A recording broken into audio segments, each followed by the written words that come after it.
The water came without warning on a Tuesday in early April, the way it always did in the bottomlands of Calhoun County.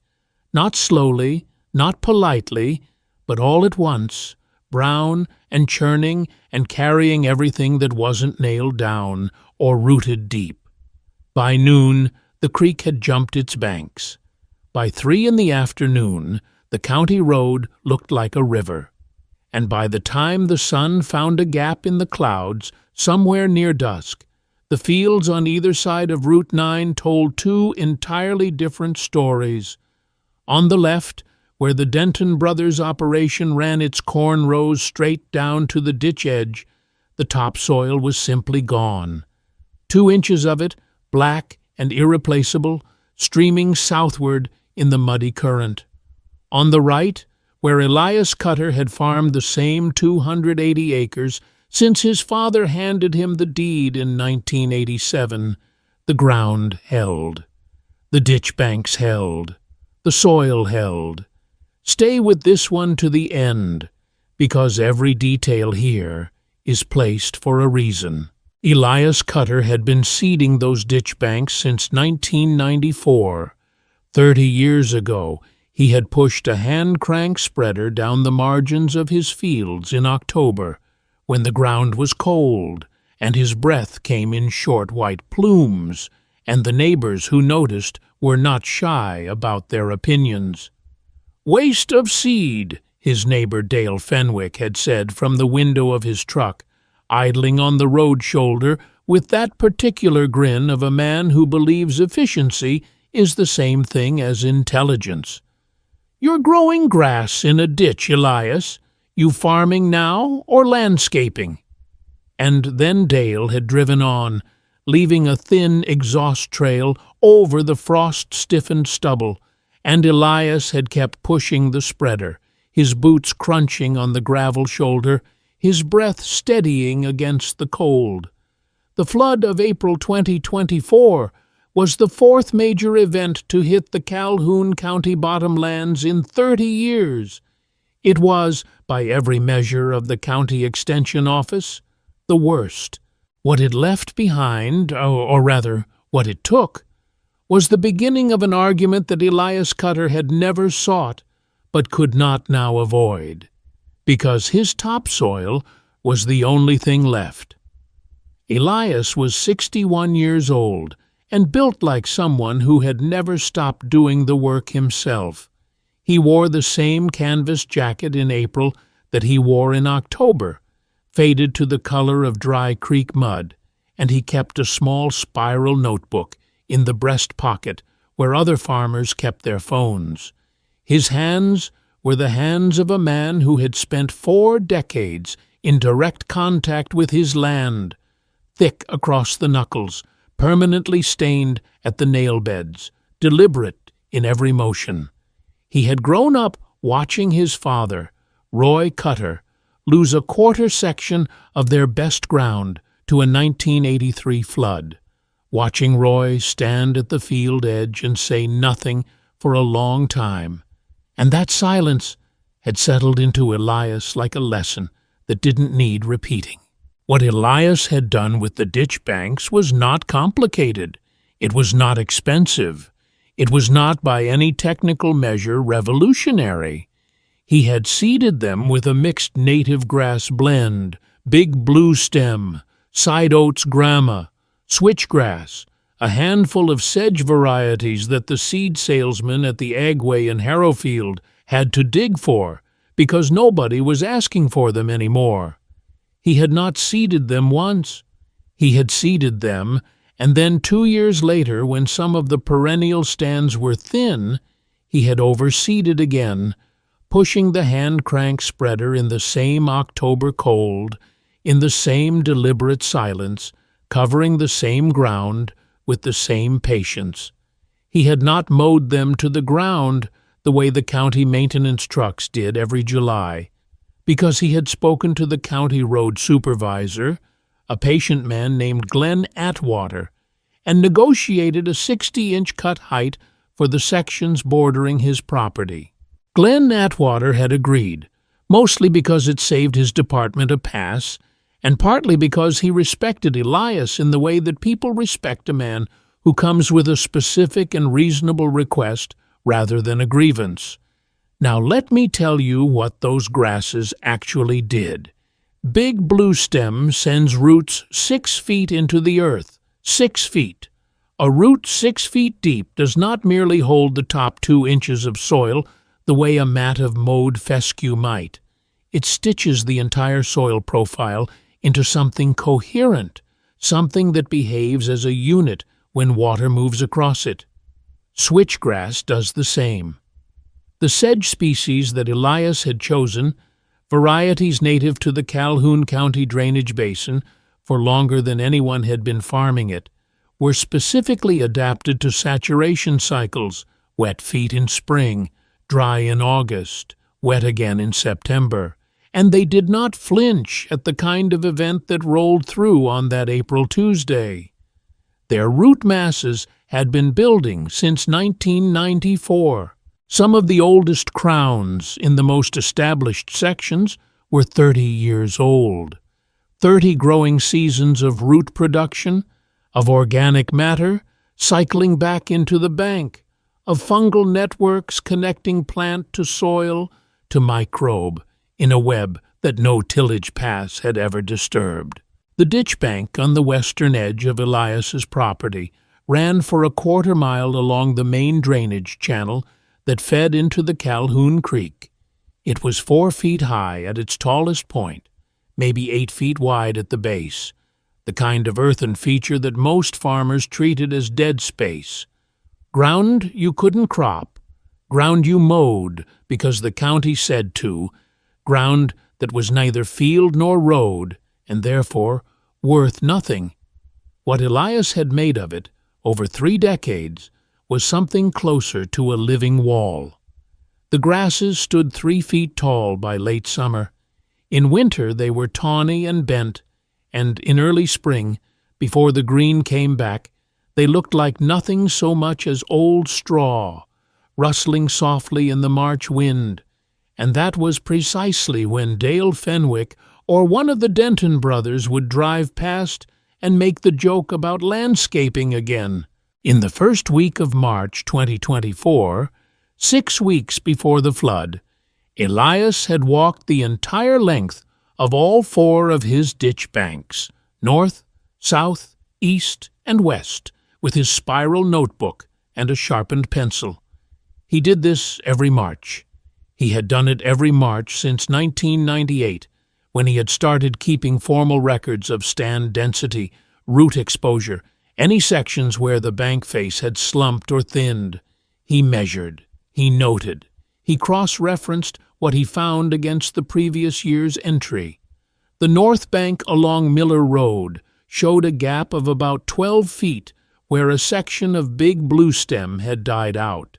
He suspected compaction from a county truck that had parked there during a culvert repair the previous fall. He knelt in the cold mud and pressed his thumb into the soil at the gap's edge, feeling the resistance that confirmed it. He marked the location with a broken stake from the field edge. He made a note to reseed that section with a higher density of side oats gramma, which tolerated compaction better than the blue stem. He had brought a half-pound of seed in his jacket pocket for exactly this contingency, and he broadcast it by hand into that 12-foot gap on the walk back, in the cold of a March morning, alone on a ditch bank that nobody else considered worth the attention. That 12-foot section was, 6 weeks later, the only section of the north bank where the water found any real toehold. It scoured a small notch in the bank face, maybe 18 inches of slumping. Everywhere else, the sod held clean. Elias had documented it all in the notebook. The March inspection, the gap, the reseeding. He had also, because he was the kind of man who thought in systems and in time, been photographing the ditch banks twice a year since 2009. Not with any professional equipment, a $14 camera he had replaced once when it died, and then a phone his daughter Renata had pushed on him in 2017. April and September, both banks of each field margin, same approximate position each time. 15 years of photographs, stored in a shoebox in the grain office and backed up, at Renata's insistence, to a cloud account he did not entirely trust, but had used anyway. 15-year of visible record, root exposure trends, stand density changes, the slow, patient accumulation of evidence that nobody had asked for, that Elias had gathered anyway because gathering it felt like the correct use of his attention. The flood came. The topsoil on the Denton brothers' ground went. Across the county, the losses ranged from 1.5 inches to nearly 4 inches of A-horizon soil, the dark biologically active layer that takes 300 years to form and 1 April afternoon to vanish. The county extension agent, a woman named Priya Vasanthakumar, who had held that position for 11 years and who had long since learned which farmers were worth a farm visit and which were not, drove the route of the Calhoun Creek drainage on the Thursday after the flood to assess the damage. She had a camera and a clipboard and the weary expression of someone who had made this same assessment after the 2008 event and the 2015 event and knew already most of what she was going to find. She found what she expected on the Denton ground. She found what she expected on the 3 parcels north of Miller Road, where conventional production had pushed corn rows to within 6 feet of the ditch edge, and the banks had been mowed flat every season. She found what she expected on the old Hargrove place, now rented to an operation out of Columbus that had never met the topography of its rented ground and was not likely to. Then Priya Vasanthakumar turned her truck south on Route 9 and reached the boundary of Elias Cutter's 280 acres, and she stopped the truck. She got out. She walked to the edge of the ditch bank. She crouched down in the mud at the base and looked at the root mass exposed in cross-section where the water had cut a small profile on the outside bank of the curve. She looked at it for a long moment. Then she took a photograph.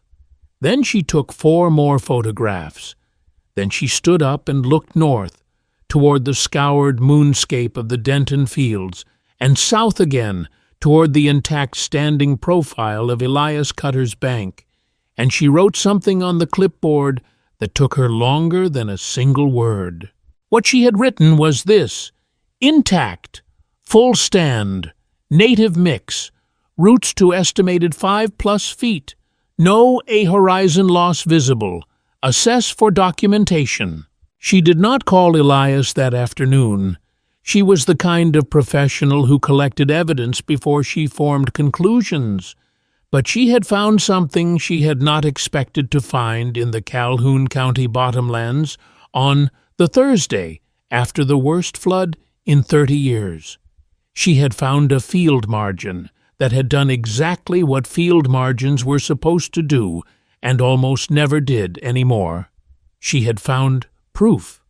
Elias, who did not know any of this was happening, was spending that same Thursday pulling fence posts out of a low corner of his south field where the water had shoved them sideways, stacking them on the tailgate of his truck in the thin April light, the smell of wet clay and decomposing organic matter thick enough to taste. He was not thinking about Priya Vasanthakumar. He was not thinking about the Denton brothers, whose equipment he could hear on the other side of the section road, their tillage rig already working the muddy ground in a futile attempt to smooth over the evidence of what the flood had taken. He was thinking about the fence posts.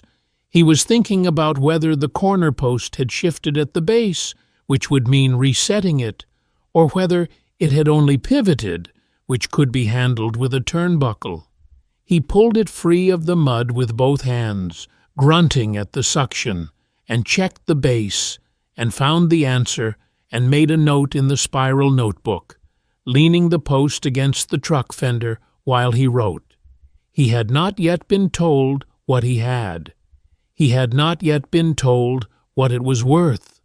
He simply knew what he had built, the way a man always knows the weight of a thing he has carried for 30 years.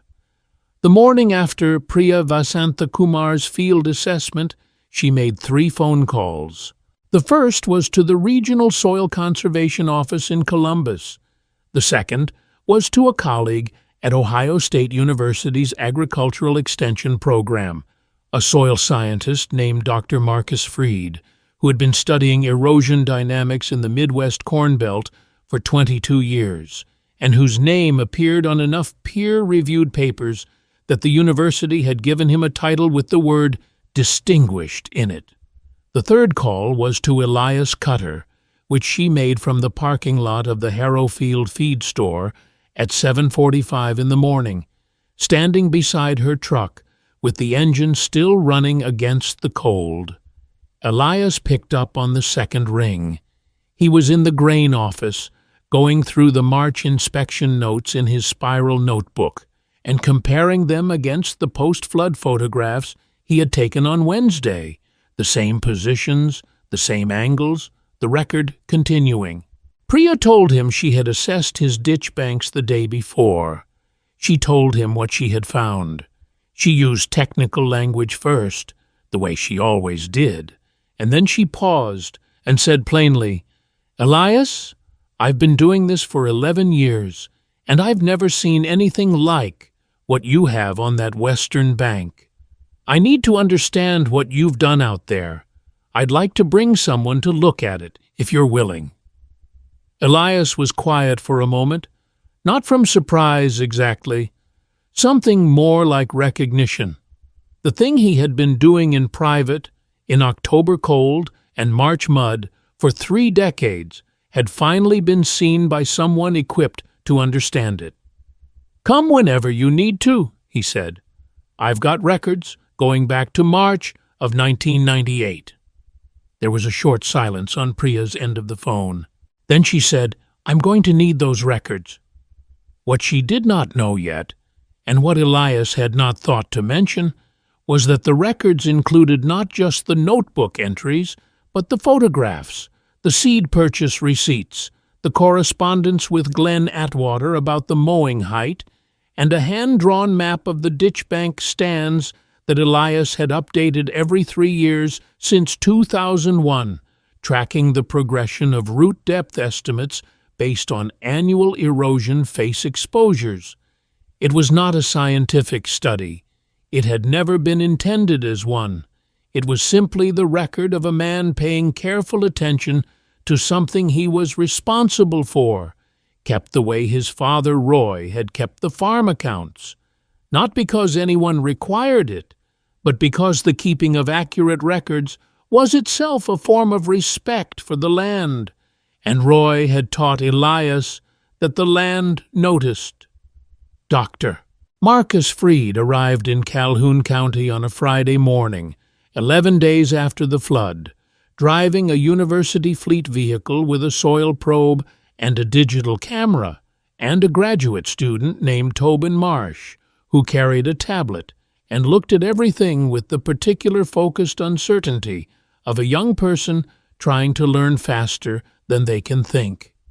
Marcus Freed was 54 years old, compact and deliberate, with a habit of going very still when he encountered something that interested him, a stillness that his graduate students had learned to interpret as the highest possible sign of scientific engagement. He had spent 2 decades studying eroded field margins in Iowa, Illinois, Indiana, and Ohio. He had written papers on the cost of topsoil loss in the Midwest Corn Belt that had been cited in congressional testimony and then largely ignored by the same people who cited them. He pulled into Elias Cutter's gravel drive at 9 in the morning, the tires crunching on the wet stone where Elias was waiting beside his truck in the canvas jacket, the spiral notebook already in his hand, Priya Vasanthakumar's white extension vehicle was parked beside the equipment shed. Elias shook Marcus Freed's hand without much ceremony and led him directly to the western ditch bank, the one that ran along the main drainage channel, the one with 30 years of native grass growing on it. Marcus Freed walked the length of it without speaking. He stopped 4 times. He crouched twice. He pushed the soil probe into the bank face at 2 locations and read the resistance with his eyes closed, the way a doctor might press a stethoscope to a chest and listen with his whole body. Tobin Marsh took photographs and made notes on the tablet, moving quietly behind them. Priya Vasanthakumar walked a few paces behind, watching Marcus Freed's face. After 20 minutes, Marcus Freed stood at the south end of the bank and looked back along its length. The grasses were just beginning to green up at the base. It was mid-April and the soil temperatures had finally crossed 40 degrees, and the brown standing stalks of last year's growth were still visible above the new growth, layered and dense. The bank face on the drainage side showed the clean, unbroken profile of undisturbed soil. Marcus Freed was quiet for a long moment, in the way that Tobin Marsh had already learned to recognize. Then he said, "How long?" It was not quite a question. Elias understood it as one anyway. "First seeding was October of 1994, Elias said. "I've got the Agway receipt." Marcus Freed looked at him then, a look that took in the canvas jacket, the notebook, the methodical stillness of a man who had been doing something deliberate for a very long time. And Marcus Freed, who had spent 22 years watching the Midwest Corn Belt lose its margin, its topsoil, its patience, did something Elias did not expect. He opened his mouth to say something, then he stopped. Then he said quietly, "I want to see your records." Elias pulled the spiral notebook from his breast pocket and held it out. Marcus Freed spent 4 hours in the grain office that Friday morning, and the smell of that room, old paper, machine oil from the equipment shed next door, the faint sweetness of stored corn dust that never quite left the walls, seemed to settle around him like something he recognized. He sat at the metal desk where Elias kept the farm accounts and spread the spiral notebooks out in sequence, 9 of them going back to 1998, their covers bent and water-stained and worn soft at the corners, the way only frequently handled things become. Tobin Marsh sat beside him with the tablet, entering dates and observations into a spreadsheet with a methodical patience that Marcus Freed had personally selected him for. Priya Vasanthakumar leaned against the filing cabinet and said almost nothing, because she had the sense that what was happening at that desk required quiet the way surgery requires quiet. Elias stood near the door and watched them work through the notebooks, and he felt something he had not anticipated, a faint discomfort, not with the men themselves, but with the act of translation. The notebooks were his, not his in the way property is owned, but his in the way that a person's handwriting is theirs, shaped by 30 years of particular mornings and particular concerns. The abbreviations he used for plant species and soil observations legible only to someone who had stood in the same places he had stood. Watching Marcus Freed read them felt like watching a stranger read a letter. But Marcus Freed read carefully. He did not skim. He turned each page with deliberate attention, pausing at entries that contained measurements, holding the notebook closer when the pencil marks had faded. He asked 3 questions in the first hour, each of them precise. What seed supplier had provided the side oats grama in 1996? Was the gap notation in the March 2019 entry referring to the north or west bank face, and had Elias ever used any herbicide on the bank margins? The answers were, in order, Agway in Harrowfield until they stopped carrying native mixes in 2004, then a seed house in Worcester called Prairie Remnants, the West Bank face at the Culvert approach, and no, never, not once in 30 years, because Elias had understood from the beginning that the chemistry that killed broadleaf weeds would stress the sedge species he needed most, and he had instead managed competition through seeding density and timing, broadcasting native mix in late October, when the cool season annuals that would compete with it had already died back. Marcus Freed wrote that answer down in his own notebook, a newer one, black with a cloth spine, nothing worn about it yet, and looked at Elias over the top of it for a moment. Seeding density and timing, he repeated quietly to himself, as though confirming something he had hypothesized but not expected to confirm. The photographs took another hour. Renata had organized them by year in the cloud account, and Tobin Marsh pulled them up on the tablet in sequence, scrolling through April and September sets from 2009 to the present. The progression was visible in a way that the notebook entries, precise as they were, could not quite convey. In 2009, the Western Bank showed good stand coverage in the lower sections and thinner growth toward the top, where the clay subsoil was drier and less hospitable. By 2013, the upper sections had thickened considerably, the blue stem crowding toward the skyline in the September frames. By 2017, the entire bank face held a dense, layered mass of standing growth that in the September photograph looked almost like a pelt, the blue stem and switchgrass stems bronze and upright, the sedge foliage lower and darker, the whole assemblage pressed together into something that no longer looked like a managed edge and had begun to look like a place that belonged to itself. Tobin Marsh said, "You can actually see the root mass building," and pointed to a detail in the 2015 April photograph, where a small section of the outside bank had sloughed away, a natural erosion event minor, and revealed a cross-section of root material in the exposed face, dense, fibrous, penetrating visibly deeper than the thickness of the topsoil. Elias had photographed it specifically, standing close enough that the roots filled the frame.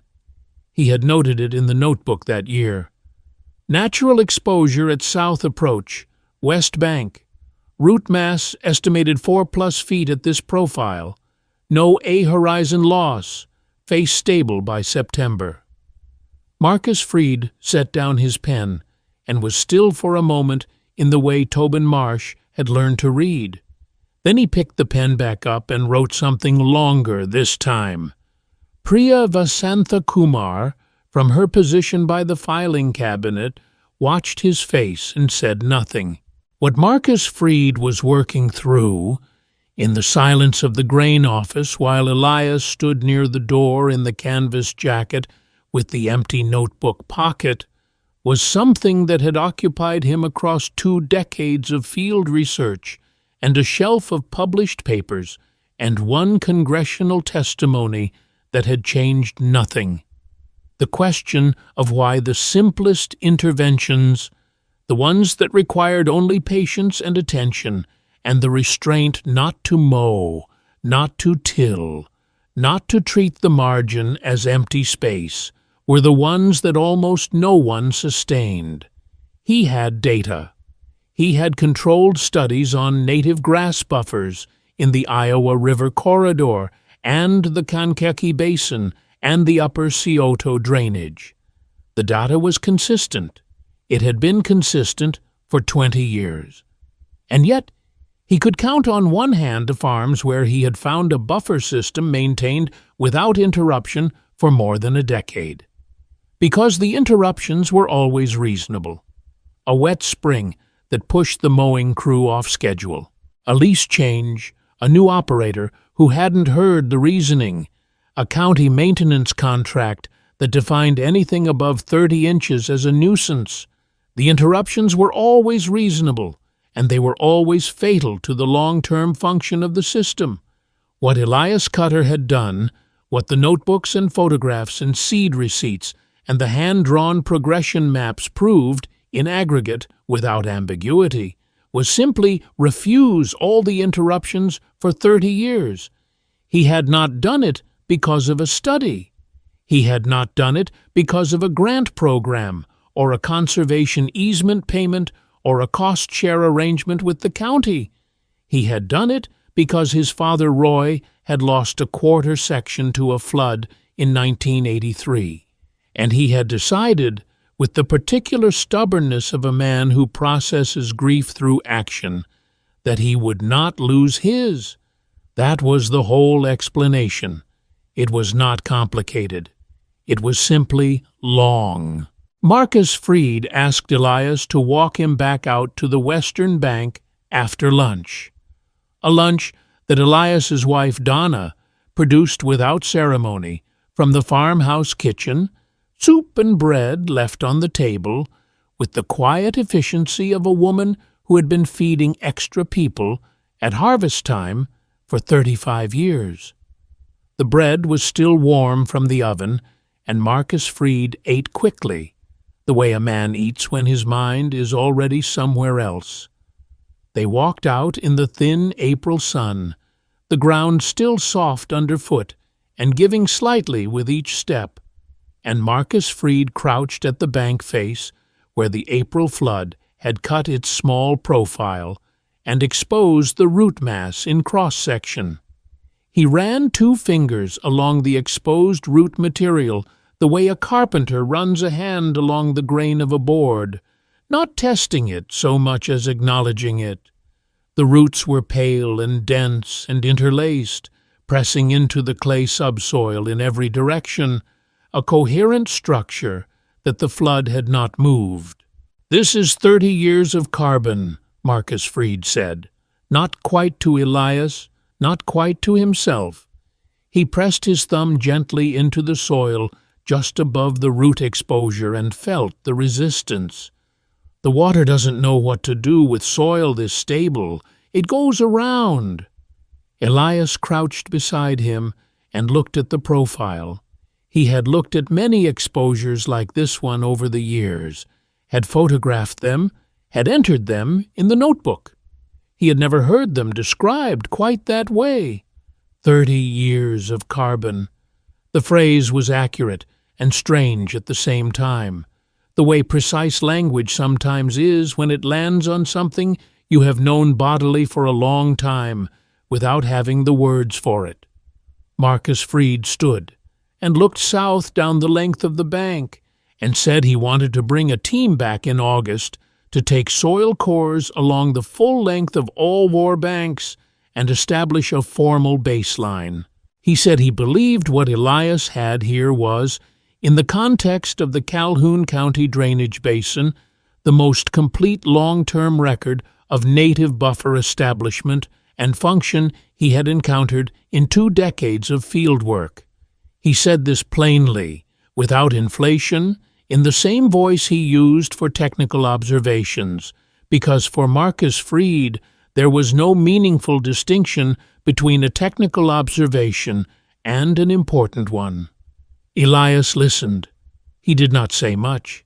He looked out at the bank and at the fields beyond it, at the green beginning to show at the base of the standing stalks, and he turned the spiral notebook over in his hands the way he sometimes did when he was thinking.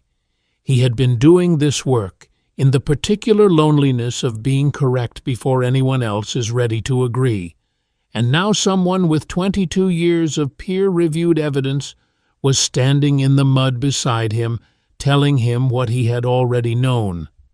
He did not feel vindicated exactly. He felt something quieter than that. What he felt, if he had put it in the notebook, might have read, consistent with expectations. No A-horizon loss, bank stable. And then, after a pause, in smaller handwriting, Freed says bring a team in August. He would write it down that evening, at the same metal desk where Marcus Freed had spread the old notebooks, in the same grain office with its smell of paper and machine oil, and the faint sweetness of stored corn dust. He would note the date, the names, the specific technical observations Marcus Freed had made at the South Profile. He would describe the crouching posture of a distinguished soil scientist pressing his thumb into a bank that 30 years of Octobers had made. He would add it to the sequence, the way he had added every March and every April for 26 years. One more entry in the long, patient record of a man paying attention to something most people had decided was not worth the attention. The August team came. They took 47 soil cores across the 4 ditch banks and the adjacent field margins and sent them to the lab at Ohio State. The results, when they came back in October, showed what Marcus Freed had expected and what the notebooks had suggested for years. Organic matter content in the cutter buffer zones ran 2.5 to 3 times higher than the county average for similar soil types. The carbon sequestration figures were significant enough that Tobin Marsh, who was by then deep into the first draft of his thesis on the data, had to double-check the methodology twice before he allowed himself to believe them. The root biomass at depth exceeded every comparable data set Marcus Freed had in his files from the Midwest Corn Belt, and the Denton brothers, whose fields had lost nearly 4 inches of topsoil in the April flood, were in the second year of a remediation plan that would cost them more in soil amendments and yield loss than the previous decade of corn revenue had returned. Dale Fenwick, the man who had idled his truck on the road shoulder and called it landscaping, had sold his operation in September to a consolidation group from Toledo that had already mowed the ditch banks flat, the mowing crew finishing the job in under an afternoon, undoing in hours what a generation of restraint might have built. The old Hargrove place, rented to the Columbus operation, had filed an insurance claim for crop loss that was still being disputed in November. On the 1st of October, Elias Cutter walked the ditch banks for the 26th consecutive annual inspection. The air smelled of turning leaves and cold soil, and the particular dryness of a late-season morning in the Calhoun County bottomlands, the smell his father Roy had carried on his jacket on autumn evenings, the smell that Elias associated with the end of the growing year and the beginning of the reckoning of what had held and what had not. He walked north to south, along the western bank, his boots leaving clean impressions in the still damp soil, noting stand density, noting a small section near the culvert approach that would benefit from overseeding in the spring, noting the soil profile, where the April exposure had already healed over with new root growth, pushing steadily into the scar. He wrote it all down in a new spiral notebook, the 10th in the sequence, its cover stiff and unmarked, its pages still crisp and white at the edges. He wrote without haste. He wrote with the attention of a man who understood that the record was not for him, and not for Marcus Freed, and not for Tobin Marsh's thesis, but for whoever came after, whoever would one day stand at the edge of this same bank and need to know what had been done here, and how long it had taken, and that it had been worth doing. The grasses bent slightly in the October wind and straightened again. The roots held. That is the only kind of proof that outlasts an argument. If this story stayed with you, follow along. There are more fields, more quiet decisions, and more records that deserve to be read.